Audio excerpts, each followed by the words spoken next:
창피했어요. 대통령이 파면되니까 국민이 반쪽으로 갈라졌는데 한쪽에서는 침통하지만 한쪽에서는 술 마시고 춤추며 파티를 하더랍니다. 이게 대통령이 연거푸 파면돼서 전 세계에서 제일 많은 이 탄핵 국가가 됐는데 국제적인 신임도가 얼마나 하락되며 세계적으로 정치 불균형 국가라고 낙인이 찍혔다는데, 그런데 우리는 파티할 일은 아니라는 거죠. 예, 춤추고 파티할 일이 아니라는 거예요. 개인적으로 내가 지지하는 사람이든 지지하지 않는 사람이든 나라가 비상시국에 어려움을 겪는데 내가 좋아하든 싫어하든 야든 여든, 여러분 형제가 매일같이 싸우는 아이들이 있었대요. 치고받고 너무 싸우니까 제가 어제 그 목사님한테 들었습니다. 이 목사님이 큰애한테 물어봤습니다. 너는 소원이 뭐냐? 동생만 없으면 좋겠어요.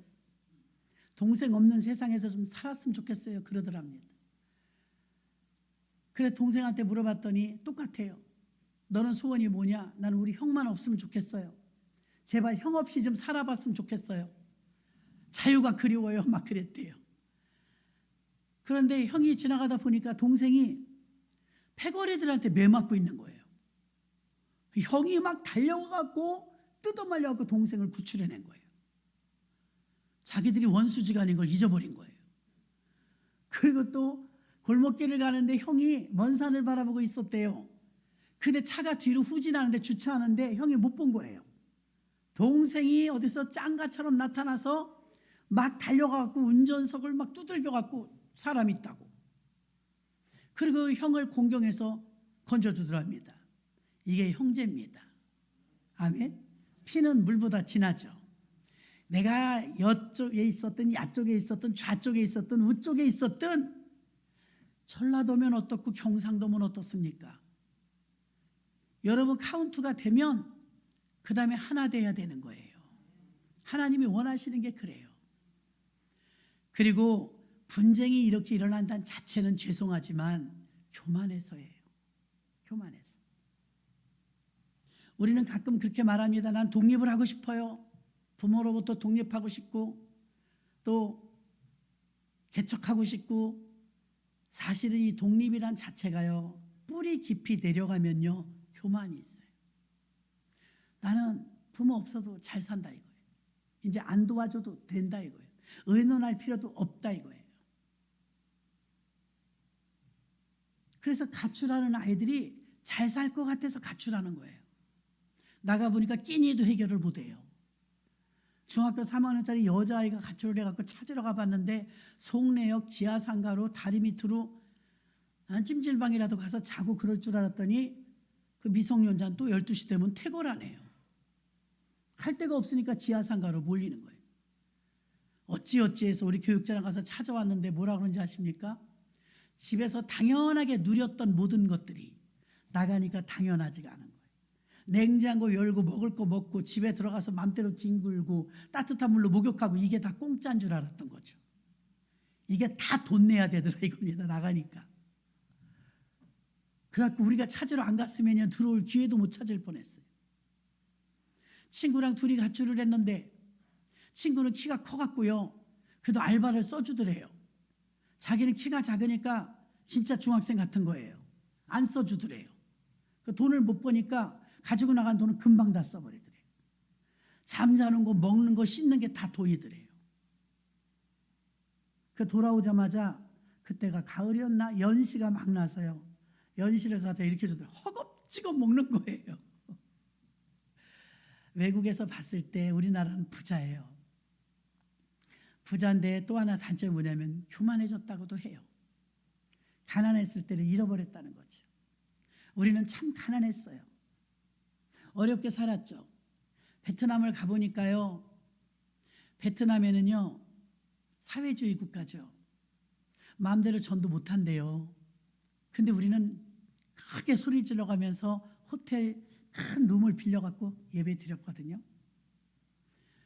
베트남은 월남과 월맹이 남북으로 갈라져서 전쟁하다가 공산주의 베트콩 월맹한테 먹혔죠. 미군 몰아내고.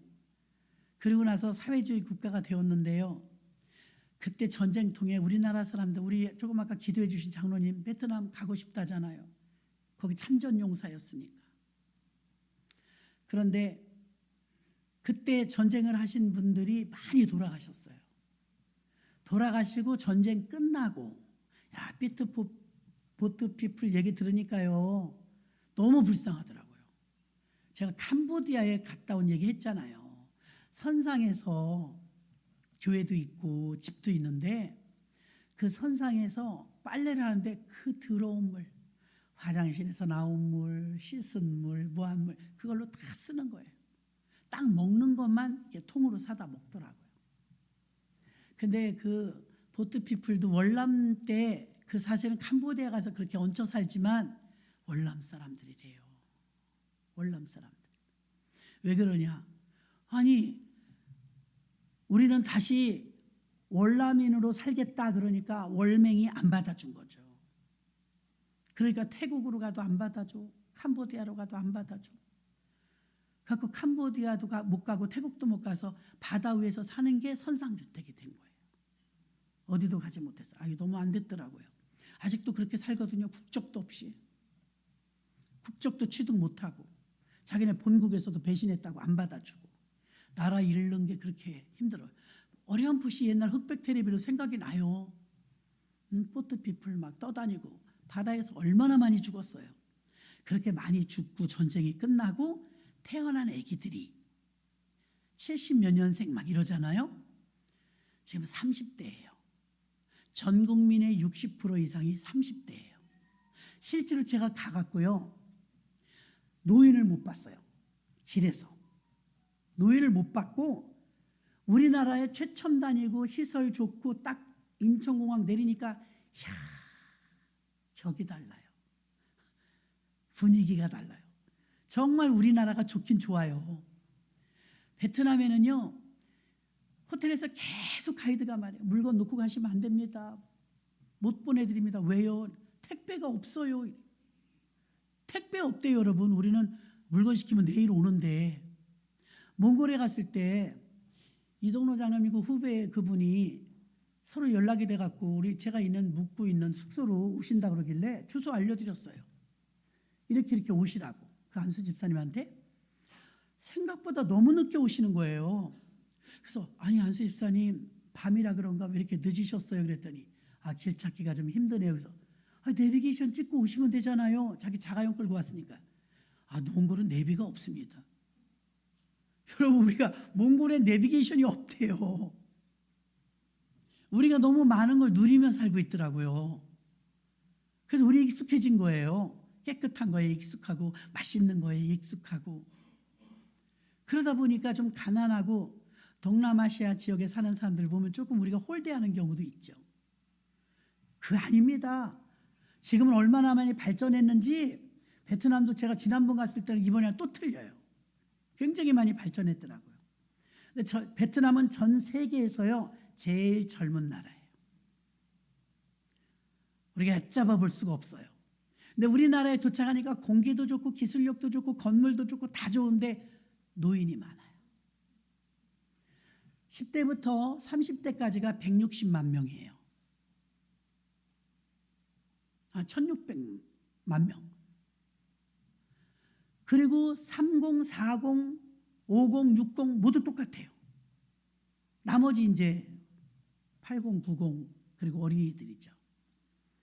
이 세대 분포도를 봤을 때요.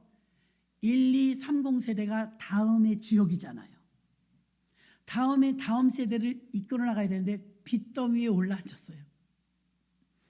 우리가 그렇게 쇼핑 잘 가는 홈플러스가 전국 140개의 점포가 우리나라에선 살 사람이 없고 넘어가야 되는데 중국인이 산대요.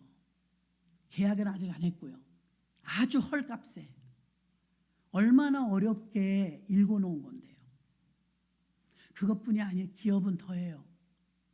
삼부 토건을 필두로 건설회사들 무너지기 시작하면서 경제가 곤두박질을 치는데 군산 같은데 동두천 같은데 유령도시처럼 되어버리고 노조가 너무 강성해서 사업주들이 버텨 먹을 수가 없어요. 그럼 우리나라의 경제의 10%를 책임진다는 삼성그룹이, 그 아버지 이건희 씨가 돌아가시고 부회장인 누구죠? 이재용. 그 사람의 아들이 미국 국적자래요. 근데 트럼프하고 계약을 해갖고요, 미국에다 이제 삼성전자를 짓기로 했어요. 그럼 관세 때문에 가서 짓는 게 낫죠. 그런데 이재용 씨의 세월이 얼마나 갈지 모르지만 그 아들이 지금 준비되고 있거든요. 근데 그 아들 세대 가면 거기는 관세, 세금 그런 게 이제 없어요. 그냥 갖다 바치는 거예요. 삼성이란 큰 그룹이 미국에 바치는 거예요. 그럼 우리나라에는요, 삼성이 우리 국민들을 얼마나 많이 먹여 살리는데, 우리는 세금, 이번에 전한길 씨 잘 모르던 사람인데 그분이 그 얘기한 게 생각나요? 네, 1년에 세금 27억 냅니다. 그러더라고요. 세금 27억 낸대요. 세금 많이 내는 분들이 잘 돼야 우리 노령연금, 의료보험 정책 다 이거 운영될 수가 있는 거잖아요. 근데요, 포퓰리즘은 어떻습니까? 가난한 사람, 없는 사람, 어려운 사람 편이다 하면서 전부 평준화를 시키려고 합니다. 위험합니다. 굉장히 위험해요, 여러분. 다 같이 가난해서 어떡하게 해요? 삼성전자 같은 데가 돈을 팡팡 벌어서 세금을 내줘야 우리가 이거 누리는 거예요. 개인이 그렇게 세금을 많이 내도 부당한 대우들을 또 얼마나 많이 받아요? 여러분, 이슬람도요, 새벽에 조금 언급했습니다. 이슬람교가 우리한테 뭐 해준 거 있나요? 울분이 막 올라와요. 공항부터 시작해서요, 대학교까지 관공서에요, 이슬람 기도처 다 해줬어요. 기독교가 우리나라에 뭐 해준 거 있나요? 다 해줬죠. 교육, 학교, 병원, 선교. 이 기독교가 아니면 대한민국이 이렇게 많이 발전할 수 있었을까요? 그런데 얼마나 무시하나 몰라요. 기독교가 정말 한국 사회에 미친 영향은 역사적으로 나타나는 건데 그걸 자꾸 지우려고 해요. 이슬람교가 뭘 해준 게 있다고 우리 선교사들 죽이고 그랬죠. 그렇게 왜 관대하냐 이거예요. 중국은 또 어때요? 제가 자세히는 몰라도요, 요즘에 조금 알게 된 거 아닙니까? 중국이 우리한테 뭘 해준 게 있나요? 중국이 우리한테 이득은 굉장히 많이 취하죠.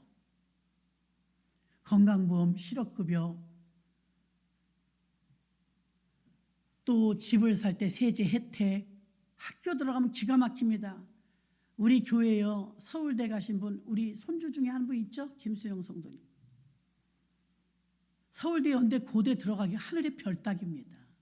우리 아이들이 20년을 공부해도 들어가기가 문턱이 높아요. 화교인들은 그냥 들어가요. 돈도 안 내고 기숙사비도 무료, 학비도 무료, 집을 사면 100% 대출, 우린 대출도 안 해주고.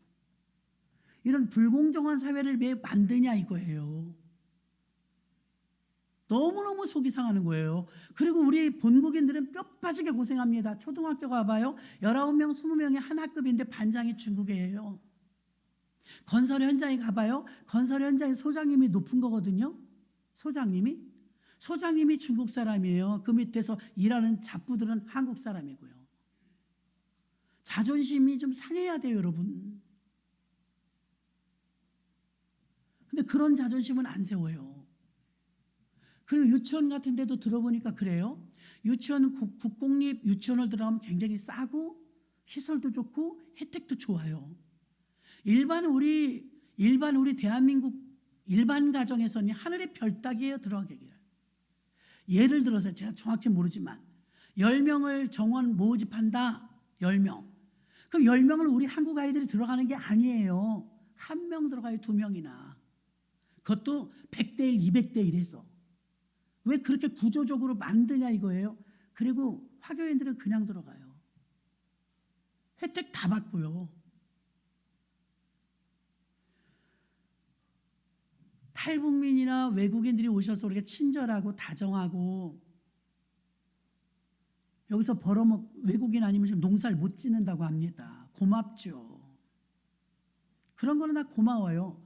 근데 역차별이 너무 심해지니까, 역차별이 뼈 빠지게 돈 벌어서 우리 국민들은 세금 내고 하는데, 누리는 건 지금 엉뚱한 사람들이 누리니까 거기에 대한 우리 저항권, 10대, 20대, 30대가 살아가야 될 세상 아닙니까?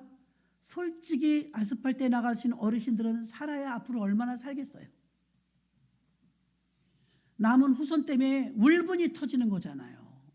그리고 선거 때마다 말씀을 드립니다. 애국자를 뽑으세요. 그 뿌리가 애국자인지 기독교인이면 더 좋고요. 요셉처럼 정말 나라를 사랑하는지, 당리 당략을 위해서 하는지, 개인 욕망을 위해서 하는지 여러분 조금만 조사해 보면 금방 알아요. 내 지역구에서 그거 신경 써야죠. 대선도 마찬가지고요. 이제 우리에게 주사위가 넘어온 게 있습니다. 2달 있다 대통령 선거를 합니다. 여태까지 양쪽으로 갈라져서 양쪽 다 애국이에요. 애국심으로 그랬지만 이번에 깨어난 10, 20, 30 세대가 올바로 투표해 주면 나라가 세워질 것이고, 에라 모르겠다, 그냥 나 좀 학비라도 더 주고 혜택 준다는 공약이 있으면 나 무조건 찍을란다. 어르신들은 또 연금만 조금 더 올려주면 난 거기 찍을란다. 이런 기준으로 하지 마시고, 나라가 지금 통째로 넘어가게 생겼는데 나라를 좀 생각하셔서 신중하게 우리가 투표를 잘 해야 될 줄로 믿습니다. 이슬람이 우리한테 해준 게 없고 중국이 우리한테 무슨 혜택을 줘요? 한 천년 정도를 우리가 굴종 외교로 살았잖아요. 나는 조선왕조 500년 사극들 보면요 진짜 분통이 터집니다. 우리나라 왕비를 뽑는데, 우리나라 세자를 뽑는데 중국의 인허가를 받아야 됐어요. 굴욕적이지 않아요? 일본은 36년밖에 안 돼요. 미국은요 며칠 전에도요 지리산에 지리산이 넘어오면 중부지역 여기 이제 큰일 나는 거예요. 우리 1톤짜리 물주머니 있는 헬리콥터 50대가 아무리 왔다 갔다 해도 불을 못 껐어요. 언제 꺼졌어요, 여러분? 미군 헬기 들어와서 5배나 물량이 많으니까 봉우리마다 지리산에 팍팍 쏟아갖고 2m, 3m 물이 쭉쭉 내려가니까 잡힌 거 아닙니까? 며칠 전도 도와줬는데 왜 미군 그렇게 싫어해요? 왜 미국 그렇게 싫어해요? 고마운 건 고마워야죠. 해준 것도 없는 데는 그렇게 굴종 외교하면서 지금까지도 무슨 혜택 하나 보는 거 있어요? 미국이 우리한테? 우리가 도움받지. 여러분 저 이지스함 같은 거요, 배 저 한 척이요 우리나라 사지도 못하는 배예요. 그런 거 여기다 딱 하나 짱 박아 놓잖아요. 그거 하나면요 아무도 못 쳐들어오는 거예요. 우리 무기도 없잖아요. 근데 우리는 그 나라가 부강하고 발전되고 부유해지니까 마음만 높아져서 교만해지기만 하고, 여자들 남자들 결혼도 잘 안 하잖아요. 예전에 어떤 아가씨가 그래요. 결혼해야지. 내가 왜 남의 남자 밥을 해주냐요. 아니 결혼하면 남이 아니지, 이제는 남편이지. 사고가 틀려요. 생각하는 게 이기주의죠. 내가 희생하고 싶지 않다는 거죠. 우리 어머니들은 어땠어요? 철저히 희생했죠. 자식 위해서.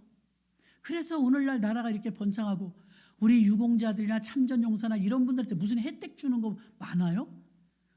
별로 없더만요. 고마운 거에는 인색하고, 인색해야 될 때는 퍼주고, 잘못되지 않았냐 이거예요.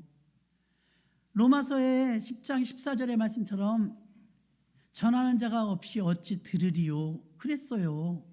그건 복음을 말하는 것이지만, 이번에 대통령이 한번, 그 사람이 뭐가 그렇게 아쉽겠어요. 부유한 집에서 태어나서 살면서 한번 질러버렸잖아요. 결과는 안 좋지만. 그런데요 그렇게라도 해서 많은 사람들이 상황과 현상을 많이 알게 되었어요. 왜? 전해줬으니까. 알려줬으니까. 그러면 교회나 여러분들도 마찬가지입니다. 전도할 때도 가족이나 어떤 모임에서도요, 알아야 말을 하죠. 알아야. 상황이 어떠냐면 외국에서는요, 야, 저 민족성 좀 봐라. 자기네 대통령 계속 파면시키고 파티한다, 파티. 그게 그들의 수준이다, 그런데요. 그러면서 계산을 해보니까 2060년도면 한국은 망한대요. 이 구조로 가면. 자꾸 퍼주죠. 사업은 자꾸 망하죠. 우리가 가지고 있는 유일한 게 기술력입니다. 우리가 무슨 자산이 있어요? 기술력인데 그렇게 큰 홈플러스가 중국에 넘길 생각을 할 때야 중소기업은 오죽하겠냐 이거예요. 중소기업이 하나씩 넘어갈 때마다 기술이 다 딸려가는 거예요. 얼마나 싸게 넘어가는지 알아요? 그냥 넘어가는 거예요. 파산은 막아야 되니까. 중소기업 하나 키우느라고 얼마나 많은 그 사장님들이, 이제 나이 든 사장님들이, 우리 교회도 사장님 한 분이 연세가 80이 넘어서 지금도 사장님이에요. 열처리 이런 거 해요. 근데 그 아들은 자동차 이렇게 디자인하는 거라 돈 잘 벌어 한 달에 1,000만 원씩 번대요. 그 아들이 안 하겠대, 아버지 일을. 남동공단에서 사장님 하시는데. 그럼 이 할아버지인 이 권사님이 이제 그거 당신 힘 잘하는 데까지만 하고 이제 문 닫는데요. 없어지는 거예요. 자식이 안 이어받아요. 자기가 더 잘 벌거든요, 돈을. 없어지는 거죠. 그런 작은 기업들이 막 팍팍 쓰러진단 말입니다. 하려고 해도 할 힘이 없어요. 나이가 그렇기 때문에. 종교계는 어때요? 교회는 여러분 70년대 80년대 가장 왕성하게 부흥할 때 불바다 신학교 간 목사님들이 나이가 은퇴 나이예요. 2년 안에 3만 명이 은퇴합니다. 3만 명. 한국교회 이 담임 목사님 11만 명밖에 안 돼요. 11만 명. 11만 명의 목회자 가운데 3만 명이 1, 2년 안에 은퇴를 다 해요. 그러면 제가 아는 어떤 가까운 곳에 있는 교회 목사님이 저 바깥에서 이렇게 잘 교회를 하시다가 땅 팔고 건물 팔고 해서 신도시니까 여기 들어왔어요. 들어왔는데 연세가 있으니까 은퇴 날짜가 됐네. 그래도 설계 다 하고 이제 교회를 해서 잘 짓는다고 설계를 하고 건축을 시작했어요. 시작하는데 은퇴가 된 거예요. 그래도 목사님 마음에 할아버지 목사님이 피땀 흘려 일군 교회잖아요. 평생을 바친 교회잖아요. 개척했을 때부터. 그런데 그 교회 애정과 사랑과 그 땀과 피를 흘려서 교회를 세웠는데 뭐라 그러냐면 이제 자기네 교인들이 40대 젊은 목사님들을 원한다는 거예요. 그런데 원로 목사님 되시면서 40대 젊은 목사님들 몇 분이 이렇게 청빙 해갖고서는 결국은 청빙했어요. 그럼 40대 젊은 목사님이 오셨는데 젠틀하죠. 나이 드는 할아버지 목사님이 할 때보단 성도님들이 좋았던가 봐요.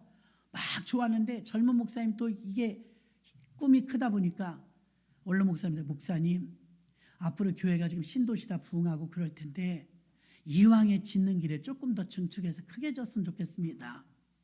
아 그러면 돈이 무리가 가지.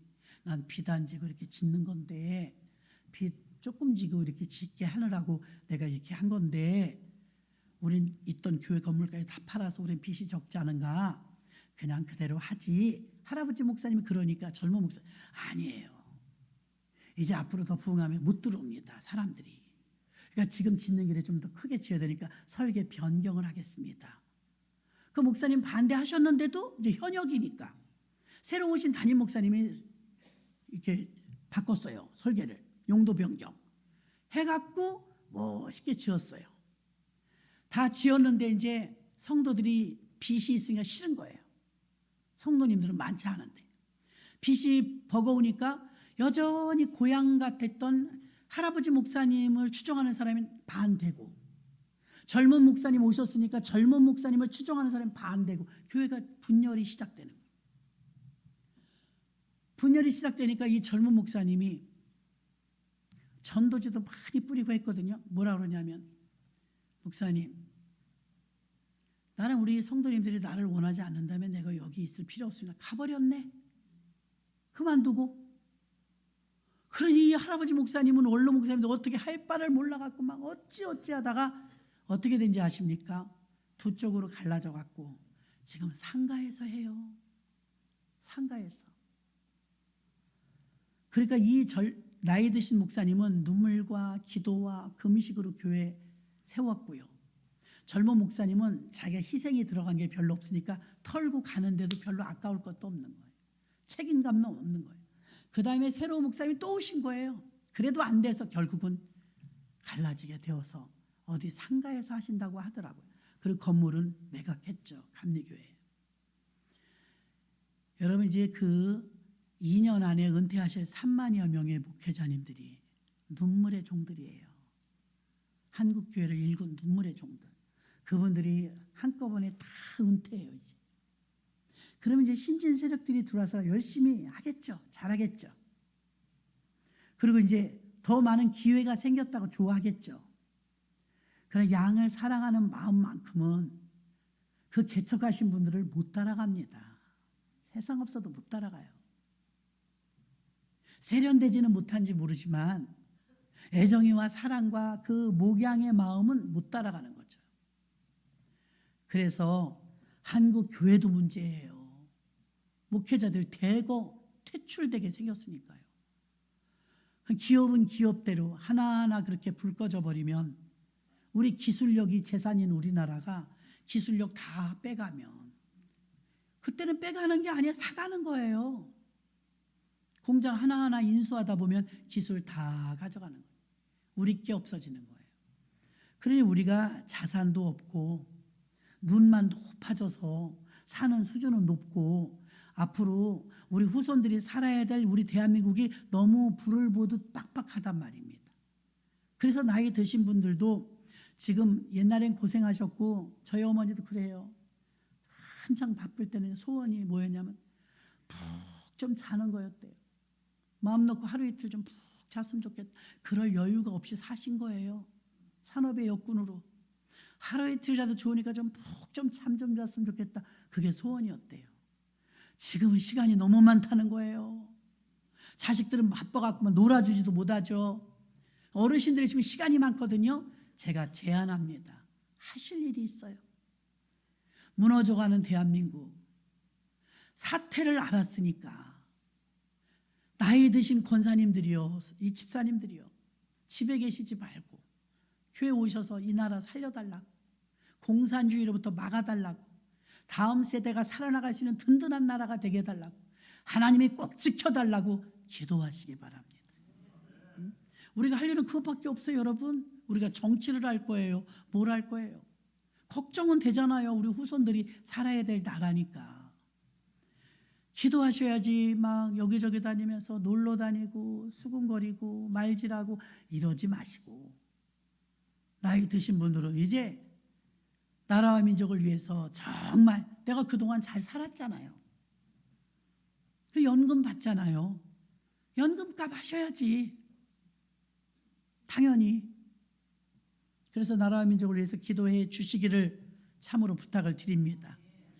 우리는 그리스도인들이 믿음이 위대해지기를 바라고 있어요. 내 믿음이 컸으면 좋겠다. 위대해졌으면 좋겠다. 위대한 믿음은 뛰어난 능력이나 공로나 행위가 아니에요. 뛰어난 능력은 겸손입니다. 분열이 있는 곳, 분쟁이 있는 곳은 다 교만이 그 뿌리에 있기 때문이에요. 겸손의 뿌리는요, 믿음의 뿌리를 두었기 때문입니다. 마가복음 10장 35절로 37절에 세베대의 아들 야고보와 요한이 주께 나와 여짜오되 선생님이여 무엇이든지 우리의 구하는 바를 우리에게 하여 주시기를 원하옵나이다. 이르시되 너희에게 무엇을 하여 주기를 원하느냐 여짜오되 주의 영광 중에서 우리를 하나는 주의 우편에 하나는 좌편에 있게 하여 주옵소서. 야고보와 요한이 지금 뭐라고 말하는 거예요? 예수님한테 예수님 왕이 되실 거지요? 꼭 왕이 되어주세요. 오병의 기적이 일어나고 병든 자를 고치니까 이런 분이 왕이 되면 혜택을 많이 누릴 것 같아요. 경제적으로나 영적으로나. 예수님이 왕이 되어 주십시오. 다음에 왕 헤롯 대왕 다음으로 왕이 되어 주십시오. 예수님은 정치적인 왕이 되려는 의도 없습니다. 영적인 왕이 되려고 오셨는데 자꾸 정치적인 왕이 되라고 부추기는 거예요. 그러면서 뭐라고 말해요? 지금 확답을 좀 해주시면 좋겠습니다. 예수님께서 왕이 되면 저는 영의정, 얘는 우의정, 얘는 좌의정에 꼭 세워주세요. 12명의 제자가 있는데 자기들 좌편에 우편에 세워달라고는 이 얍삽한 사람이 어딨냐. 정치 그 당량만 향해 가는 사람들과 뭐가 달라요? 예수님이 43절과 44절에 너희 중에 그렇지 아니하니 너희 중에 누구든지 크고자 하는 자는 너희를 섬기는 자가 되고 너희 중에 누구든지 으뜸이 되고자 하는 자는 모든 사람이 종이 되어야 하리라. 너희가 우의정, 좌의정, 영의정 높은 자리를 원하나 정말 높은 자리를 원한다면 종이 먼저 되라. 섬김의 자세가 먼저 되라 그러는 것입니다. 에베소서 4장 13절로 14절에 우리가 다 하나님의 아들을 믿는 것과 아는 일에 하나가 되어 온전한 사람을 이루어 그리스도의 장성한 분량에 충만한 데까지 이르리니 이는 우리가 이제부터 어린아이가 되지 아니하고 사람의 계율과 간사한 유혹에 빠져 모든 교훈과 풍조에 밀려 요동치 않게 하려 함이라. 어린아이 같은 신앙이 아니라 장성한 자의 분량으로 믿음이 커라 이 말입니다. 생명이 풍성하신 모든 사람을 살려내는 것은요 그리스도의 입십니다. 그 풍성함이 넘치면 강물이 되어서 넘칩니다. 성숙한 그리스도인이 되는 것이 목적입니다. 언제까지나 젖병을 빨고 있는 어린아이 신앙이 아니라 장성한 그리스도인이 되어야 합니다. 여러분들이 교회 오셨는데 막 이런 나라 이야기, 정치 이야기 이런 거 애들 데리고 못합니다. 어른이니까 하는 거예요. 들을만 하니까 하는 거예요. 여러분 가정에서 유치원 다니는 아이들한테 걔들 얘들아 가족 회의한다 모아놓고 우리가 이사를 가야 되는데 대출을 50%를 받아야 된다. 넌 어떻게 생각하니? 그런 의논할 수 있습니까 여러분? 말도 안 되잖아요. 어리니까. 그러나 자녀가 결혼할 때쯤 되고 아니면 결혼했거나 그러면 그런 의논합니다. 왜요? 장성했으니까. 여러분들이 신앙이 장성하지 않으면 하나님이 여러분하고 일을 콤비를 맞춰서 할 수가 없어요. 언제나 애기 같으니까요. 겸손에 대한 신념을 말씀을 전하는데요. 겸손이 쉽지 않은 것은요. 겸손이 뭔지 모르기 때문이고요. 사람은 마음속에서 높아지고자 하는 욕망이 있어요. 존 칼빈은요. 기독교 신앙 3가지를 말했어요. 기독교 신앙 3가지가 뭘까? 귀를 쫑긋 하고 들으니까 첫째도 겸손, 둘째도 겸손, 셋째도 겸손입니다. 이렇게 가르쳤어요. 겸손이라는 것은 믿음의 뿌리에서 나오는 것이기 때문에 결국 겸손의 그 근거를 파고 들어가면은 결국 믿음이고 복음이에요. 분쟁이나 교만의 뿌리를 파고 들어가면요, 분쟁의 씨앗, 미움의 씨앗, 항상 대적의 씨앗 거기를 파고 들어가 보면 그 속에는 교만이 들어있어요. 교만. 겸손하면 탈무드에도 나오잖아요. 아예 엎어 있으면 넘어지지 않는다. 자꾸 일어서려고 하니까 넘어진다는 거예요. 교만해지는 것에 대해서 말하는 거죠. 하나님이 말씀하신 6가지 정도의 그 겸손의 의미가 있습니다. 겸손은 하나님을 인정하고 기뻐하는 것인데요. 고린도전서 1장 26절로 29절 봅니다. 27절에 보니까 그러나 하나님께서 세상에 미련한 것들을 택하사 지혜 있는 자들을 부끄럽게 하려 하시고 세상에 약한 것들을 택하사 강한 것들을 부끄럽게 하시며, 이게 역설 아닙니까? 높아지고자 하면 낮아지고 낮아지고자 하면 높아지고. 겸손해지는 것은 공로가 아니라 주님이 우리를 인정하여 부르셨기 때문에 나약한 나를, 바울도 그랬어요. 내가 약할 그때가 곧 강함이다. 역설의 반대의 경우를 말하고 있는 것입니다. 또한 겸손은 하나님을 인식하는 것입니다. 고린도전서 4장 6절 형제들아 내가 너희를 위하여 이 일에 나와 아볼로를 가지고 본을 보였으니 이는 너희로 하여금 기록된 말씀밖에 넘어가지 말라 한 것을 우리에게서 배워 서로 대적하여 교만한 마음을 먹지 말게 하려 함이라. 아멘. 교만을 계속해서 주의 종들이 강조하고 있지 않습니까? 교만하면 주의 일을 이끌고 갈 수 없기 때문입니다. 겸손은 우리가 가진 모든 것에 하나님의 값없이 주시는 선물이라는 것을 우리가 인식해야 됩니다. 겸손은 하나님의 선물이면서 하나님을 인정하는 것이기 때문에, 하나님을 기뻐하는 것이기 때문에 우리 겸손해야 주의 일에 앞장서 쓰임받을 수 있을 줄 믿습니다. 야고보서 4장 13절로 14절 보면 너희가 내일 일을 너희가 알지 못하는도다. 너희 생명이 무엇이뇨? 너희는 잠깐 보이다 없어지는 안개니라. 임종하실 성도님이 한 분 계셔갖고 어제도 임종 예배를 드리고 왔는데 마음이 안 좋더라고요. 아직 돌아가셨다는 소리는 안 들리는데요. 임종실에 아예 계시더라고요. 그냥 벌써 병원에서요. 그분의 인생도요 참 예뻐요. 딸도 이쁘더라고요. 그 소시적에는 엄청 예뻤대요. 사진을 봤어요. 제가 신방 갔을 때. 그러면 뭐예요? 병들고 나이 들고 이제는 임종실에 있는데, 여러분 잠깐 안개는요 새벽에는 죽일 듯이 우리를 꽉 채워서 두려움을 가져다 줘요. 해가 뜨면 쓰러져. 해가 뜨면 안개는 없어져 버려요. 우리 인생을 왜 성경은 안개 같다고 할까요? 잠깐이라 이거예요. 잠깐. 여러분 잠깐인 이 세상에 투자하는 시간을 24시간 중에 여러분 몇 시간 투자합니까? 영원한 세상에 여러분은 24시간 중에 몇 시간 투자합니까? 몇 시간? 일주일에 1시간이지. 영원한 것에 투자하는 게 더 유익한데 이 땅의 것에 우린 더 많이 투자하고 있다 이 말입니다. 내일도 우린 몰라요. 잠깐 있다 없어지는 안개 처지에 우리가 뭘 자랑하겠냐 이 말입니다. 하나님의 섭리를 믿고 하나님의 운행하심을 믿고 우리는 겸손해야 될 줄로 믿습니다. 겸손은 복음을 소중히 간직하는 것이 겸손입니다. 골로새서 3장 12절로 14절 가운데 13절 보십시오. 누가 네게 혐의가 있거든 서로 용납하여 피차 용서하되 주께서 너희를 용서하신 것과 같이 너희도 그리하고. 용서는 용납입니다. 관용이죠. 모든 사람을 향해서 여러분 까탈스러운 눈을 가진 분이 있어요. 이 꼴도 못 보고 저 꼴도 못 봐요. 전에도 말씀드렸죠. 난 저런 꼴 절대 못 봐. 여러분 그 사람이 정말 잘못돼서 저런 꼴인지는 모르지만 대부분은 내가 못 참는 거예요. 내 성질에. 다른 사람은 넘어가는데 왜 나는 못 넘어가요? 다른 사람은 유한 거고 나는 유하지 못한 거예요. 내게 문제 있는 거죠? 세차를 하는데 옆에 사모님이 앉아있고 운전석에 남편이 앉아있는데 사모님이 까다로운 거예요. 여기 닦아라. 여기 닦아라. 손가락으로 계속 그러더라잖아요. 그 닦으라는 대로 기분은 나빴지만 밖에서 세차해 주시는 분이 닦았대요. 근데 계속 여기 더 닦아라. 여기 더 닦아라. 그러니까 남편이 부인의 안경을 빼갖고 닦아주더래요. 다시 끼워주더래요. 자기 안경이 더러웠던 거예요. 유리창은 깨끗했던 거예요. 우리가 여러분 그 꼴은 못 본다는 게요. 자기한테 한번 잣대를 들이대 보라고요. 자기한테 잣대 굉장히 관용하죠. 관용하고 용납하고. 남에 대해서는 용납하지 않아요. 성숙한 신앙에는 남에 대해서 용납해요. 성숙한 신앙에서 남을 이해해요. 신앙이 어릴수록 자기밖에 몰라요. 교회에서 섬기는 분들 보십시오. 누가 신앙이 성숙했나? 섬기는 분이 성숙한 분이에요. 아멘.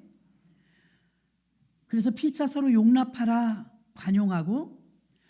5절의 말씀은 더 중요해요. 5절은 예수의 마음을 품으라. 2절에서는 한 마음을 품으라. 마음이 중요해요. 빌립보서 2장 3절로 8절 보면 빌립보서 2장 3절과 8절 중에서 5절을 보면 너희 안에 이 마음을 품으라. 곧 그리스도 예수의 마음이니. 아멘. 예수의 마음. 우리 안에 예수의 마음이 있을 때 비로소 겸손할 수 있는 거예요. 인간의 힘으로는 겸손할 수 없습니다. 또 마가복음 10장 42절로 45절 가운데 43절 보십시오. 너희 중에 그렇지 아니하니 너희 중에 누구든지 크고자 하는 자는 너희를 섬기는 자가 되고 너희 중에 누구든지 으뜸이 되고자 하는 자는 모든 사람이 종이 되어야 하리라. 인자에 온 것은 섬김을 받으려 함이 아니라 도리어 섬기려 하고 자기 목숨을 많은 사람의 대속물로 주려 함이니라. 아멘. 예수님은 섬기는데 어디까지 섬기냐? 죽기까지 섬기셨어요. 모든 그리스도인이 겸손해야 될 원인이 있습니다. 이 마음 5절에서 말한 곧 예수의 마음이니. 겸손해지려고 노력하지 마시고 예수의 마음이 되려고 먼저 노력하십시오. 예수의 마음이 곧 겸손한 마음인 줄로 믿습니다. 이 세상엔 두 부류의 사람밖에 없어요. 그리스도 안에 있는 사람과 그리스도 밖에 있는 사람. 그리스도 안에 있는 여러분들이시요. 그리스도 안에 있는 사람과 그리스도 밖에 있는 사람은 사는 가치가 달라요. 목적과 기준이 다릅니다. 예수의 마음을 품은 사람은요, 겸손한 마음입니다. 그리스도 밖에 있는 사람은 이기적인 사람입니다. 야망이나 헛된 자만심으로 자신을 더 소중하게 여기고 자기 유익을 구합니다. 여러분, 누가 날 존중해주면 참 기분 좋아요. 무시받으면 참 기분 나빠요. 세상에서는요, 무시받고 자존심 상하는 말하고 그러면 금방 싸움 납니다. 싸움 나요. 근데 예수님은요, 이쪽 뺨을 때리면 이쪽 뺨을 들이대래요. 어떻게 그럴 수 있어요? 세상에서는 자존감을 높이라고 말하는데요, 예수님은요, 너 자신을 죽이래요. 자꾸 낮추래요. 세상하고 지금 교회하고는 틀리게 가르치거든요. 그래서 싫어하는 거예요. 자기 피하시면서 당신이 최고입니다. 당신은 존중받을 가치가 있습니다. 그런데 성경은 뭐라 그래요? 죽어라. 네가 양보해라. 네가 희생해라. 이기적으로 살지 말고 이타적으로 살아라. 그러니까 세상 사람들은 싫어해요. 그러나 거기 역설적인 비밀이 들어있죠. 살고자 하면 죽으라 그랬어요. 예수님이 죽으니 부활이 온 것입니다. 역전의 명수죠. 예수님은. 겸손을 잘못 이해하는 세상 사람들의 그 시선을요, 여러분들이 몰라서 그러니까 그걸 따라가면 안 돼요. 세상 사람들은 우리가 겸손하면 쟤는 바보야, 이용해도 돼. 맨날 당해. 그래서 겸손한 걸 우울한 사람이라고 취급합니다. 낙심한 사람이라고 취급합니다. 속지 마시기를 바랍니다. 본문 6절과 8절에 그는 근본 하나님의 본체시나 하나님과 동등됨을 취할 것으로 여기지 아니하시고, 빌립보서 2장 7절, 오히려 자기를 비워 종의 형체를 가져 사람들과 같이 되었고 사람의 모양으로 나타나셨음에 자기를 낮추시고 죽기까지 복종하셨으니 곧 십자가에 죽으심이라. 아멘. 사도 바울도 예외가 아닙니다. 사도 바울이가 우울한 겁니까? 다윗이 우울한 겁니까? 상한 심령으로 낮아진 심령을 가지고 있는 것이죠. 이사야 51장 12절로 13절, 가라사대 너희를 위로하는 자는 나거늘 너는 어떠한 자에게 죽을 사람을 두려워하며 풀같이 될 인자를 두려워하느냐? 왜 세상을 두려워하고 나는 두려워하지 않느냐? 이 말이에요. 주님을 향해서 우리가 오히려 두려워해야 되는데 세상을 두려워하고 있다, 이 말입니다. 겸손은 우리를 수동적으로 만들고 성취하지 못하게 만든다고 세상 사람들이 너를 더 높여, 너를 더 피하래, 너를 더 자랑해 말합니다. 성경은 자기의 유익을 굽지 않고 사랑은 모든 것을 믿으며 바라며 견디느니라 했어요. 성경에 그렇게 말하고 있는데 성경대로 한번 살아보셨습니까? 어느 농사 짓는 분이 장로님이요, 제가 존경하는 어떤 목사님에게 한 1년에 쌀 한 가마니씩을 보내주셔요. 그 쌀이 유기농 쌀이에요. 되게 비싸대요. 그 유기농 쌀은요, 성경대로 농사 짓는데요. 안식년을 철저히 지킨대요. 여러분 6년 농사 짓고요, 베트남 가니까 3모작, 좋은 지역은 4모작도 안 돼요. 베트남하고 우리나라 경쟁력이 안 돼요, 여러분. 이젠. 왜요? 농사가 마구잡이로 1년에 3번, 4번 추수를 우리 한 번 하잖아요. 상대가 되냐고요? 날씨가 도와주는데. 그리고 젊죠. 그런데 우리는 하나님께서 우리 한 사람 한 사람들에게 그 주셨던 모든 그 가치를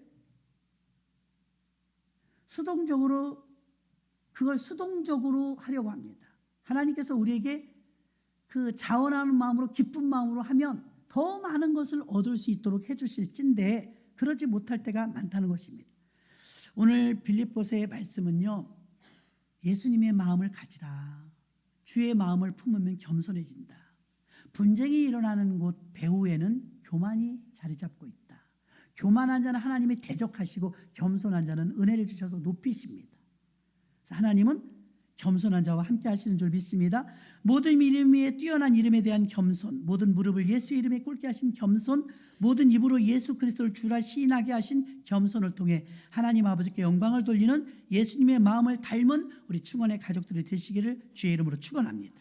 하나님의 말씀하신 겸손과 하나님을 기뻐하고 하나님이 주신 것은 우리에게 섬김의 선물을 주셨고 모든 그리스도인은 겸손해야 될 원인이 예수의 마음에 있다는 걸 아시고 겸손을 잘못 이해하지 마시고 우리는 담대히 겸손한 자리에서 주님이 원하시는 상한 심령으로 이기적이 아닌 이타적인 삶으로 겸손을 또 삶으로 섬김으로 드러내면 여러분을 통해서 보이지 않는 가운데 하나님이 역사하실진데 부활의 역사가 반드시 있습니다. 그 장로님이 농사를 지을 때 반드시 6년 동안 농사를 짓고 1년을 쉬게 한대요. 1년의 수확량이 얼마인데요, 여러분? 아깝잖아요. 주변에서 처음엔 손가락질해. 예수를 믿어도 난 별나게 믿는다, 저 장로는. 예수 믿는 사람들 다 똑같이 농사 지어 너는 왜 틀리게 짓냐? 욕먹었대요. 그래도 하나님이 하라는 대로 한번 해보자 해서 안식년을 지켰다는 거예요. 1년 동안 이 땅에 숨을 쉬는데요. 쉬어주니까. 땅을 개간하고 이렇게 비료를 주니까 땅이 얼마나 건강한 땅이 되는지요. 약 안 쳐도 농사가 잘 돼갖고 유기농벼가 된 거예요. 거기서 나오는 쌀은요. 일반 쌀보다 2배의 값을 받으면 없어서 못 판답니다. 아니 돈 많은 사람들이 좋은 거 먹고 싶죠. 그 맞춤형으로 농사져서 지금도 팔려서 그분이 꼭 한 가마씩을 그 존경하는 목사님 갖다 드리는 걸 제가 봤어요. 직접. 지금도 성경대로 살면 됩니다. 6년 동안 땅을 써먹고 안식년날 내버려 두는 거예요. 그 땅이 그동안 회복하는 거예요. 회복. 건강한 땅으로. 그 농사가 더 잘 되더랍니다. 여러분 이 시점에 나라가 어수선한 가운데 있습니다. 우리 교회들이 해야 될 일은 기도겠죠. 이 기도를 잊지 마시고 나라와 민족을 위해서 더욱 그 어느 때보다 더 많이 기도하시는 우리 모두가 되시기를 주의 이름으로 축원합니다. 281장